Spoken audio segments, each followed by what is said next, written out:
आपण समस्त को हिमांशु टेक्निकल यूट्यूब चैनल रे स्वागत।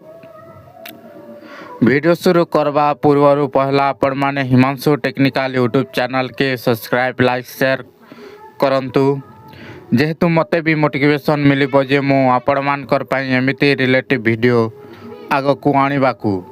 तो चलंतु वीडियो शुरू करिबा। शीत ऋतु पाखे आसीथिबारु हरियाणा सरकार राज्यर समस्त सरकारी एवं बेसरकारी स्कूल पाई शीतकालीन छुट्टी घोषणा करिसंती।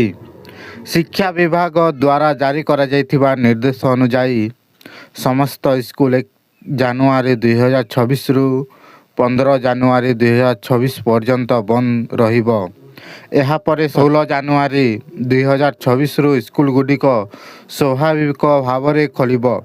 हरियाणार सरकारी एवं बेसरकारी स्कूल गुडिक ख्रीष्ट मास पाई डिसेम्बर 25 तारीख रे निश्चित छुट्टी रही, किंतु एहा परे आउ 2टी बाध्यतामूलक छुट्टी रहिबो। एहा परे जनवरी 1 रु 26 तारीख पर्यंत छुट्टी रहिबो।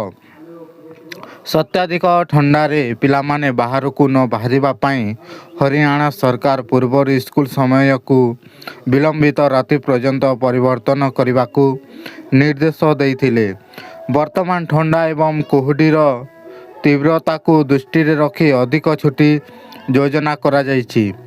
जदि आपण मान के हमर इनफॉरमेशन टी भल लागिथिले हमर यूट्यूब चैनल के सब्सक्राइब लाइक शेयर करंतु।